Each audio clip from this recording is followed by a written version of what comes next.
अस्सलाम वालेकुम वरहमतुल्लाहि वबरकातुहू। प्यारे नबी अलैहिस्सलाम के सामने सारी ज़िंदगी मैदा निकला है। आज हमारी ज़िंदगियों से मैदा निकल ही रहा है। तो ये रेसिपी हम आपको बताने लगे हैं, ये बिस्किट बनेंगे इंशाअल्लाह ताला, इसमें जौ का आटा इस्तेमाल होगा। तो शुरू करते हैं। इस रेसिपी के लिए आपको 3 अदद अंडे चाहिए और वनीला सॉस की 1 चम्मच हो जाएगी और छोटी चम्मच, और ये हस्बे ज़रूरत शक्कर है। अभी फ़िलहाल ये 1 कप का ना चौथाई हिस्सा यानी 75%।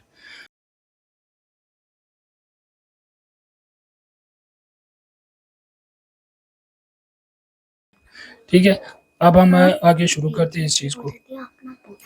और एक चीज़ जो अभी इसमें मिसिंग है ना, वो घी इस्तेमाल होगा और बस तकरीबन चीज़ें हमारी पूरी हो गई हैं। और 1 कप मैंने यहाँ पे ना, ये 3 कप है, 3.5 कप, तो 1 कप मैंने यहाँ पे अलग रखा हुआ है, यानी कि 2.5 कप ये जौ के आटे के और 1 कप ये अलग से रखा हुआ है, इसको बाद में हमने मिक्स करना है। अब सबसे पहले ये जो प्लेट में चीज़ें हैं ना, ये इसको डाल दिया इसके साथ मिक्स करने के लिए आटे के साथ। इसी तरह प्लेट इसको उलट दो।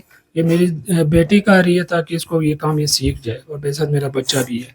ठीक है, और इसके साथ हमने इसको मिक्स कर लेना, साथ में अंडे डालेंगे। ठीक है बेटा, मिक्स करो इसको सही। हाँ करो करो, बिस्मिल्लाह पढ़ो। और जब भी आपने ऐसा काम करना है ना, तो उसमें ज़रूर अल्लाह का नाम लेना, बिस्मिल्लाह से काम शुरू करना। ठीक है, शाबाश। खूब अच्छी तरह इसके चम्मच को फेरो। एक चीज़ जो रह गई थी वो थी ये घी। घी हमने इसमें ज़रूरत डाल रहे हैं अभी। आप 75% कप का डाल सकते हैं। 1 चम्मच वनीला एसेंस डाल दे बेटा, शाबाश। मैं डालूंगा। तो अब हमने ये आटा जो है ना, इसको गूंथ लिया था अच्छी तरह, तो दरमियान में नमाज का वक्फा आ गया, तो इसी बहाने इसको थोड़ा सा वक्त भी मिल गया। तो नमाज तो ज़रूर पढ़नी होती है, नहीं तो हमारा सारा काम ख़राब हो जाएगा। अब मोहम्मद अली आपको बताएगा आगे कि इसको क्या करना है। बताओ बेटा, आगे क्या करना है, बोलते जाओ। ये आटा तो जैसे मैं हूँ, ये मैं निकालूंगा, ठीक है।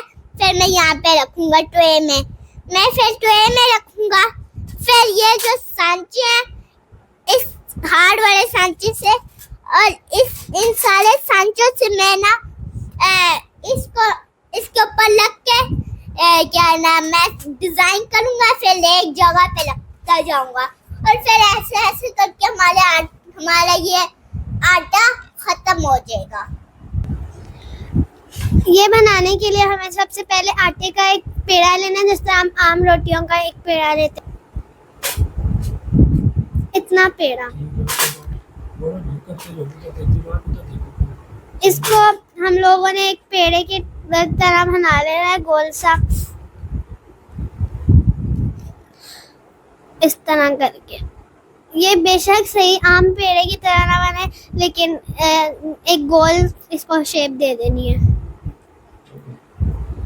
और फिर उसके बाद ना हमें इसको हाथों की मदद से ना इस तरह करके इसको एक बड़ा कर लेना है।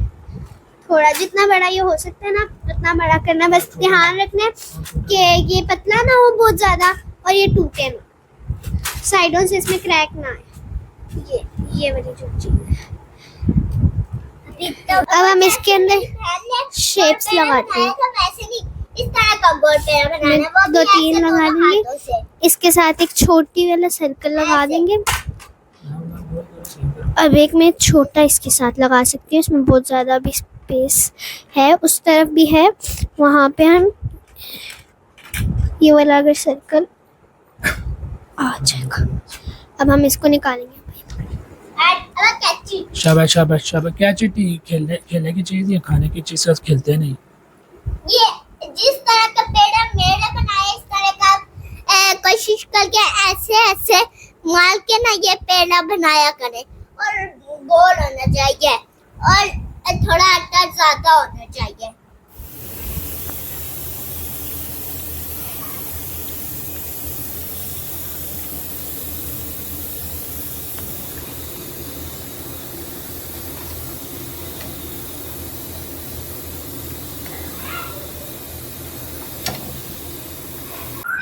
अल्हम्दुलिल्लाह हमारा बिस्किट तैयार होके आ चुका है। मार्केट में मौजूद जितने भी बिस्किट आपको मिलेंगे इनमें सबसे इंशाल्लाह ताला बेहतरीन होगा, क्योंकि वो मैदा के बनते हैं और ये जौ का बना है। जौ के अंदर ताकत है, नबी पाक सल्लल्लाहु अलैहि वसल्लम ने इस्तेमाल फरमाया है। और मैदे से आप सल्लल्लाहु अलैहि वसल्लम सारी ज़िंदगी आप सल्लल्लाहु अलैहि वसल्लम के सामने मैदा नहीं लाया गया। तो ये बिस्किट हम ज़रूर तैयार करेंगे। इस पे दूसरी बात ये कि मेहनत का अंसर भी शामिल है। हम बहुत सुस्त हो चुके हैं, तो ये मेहनत वाले बन जाएंगे इसी निस्बत से।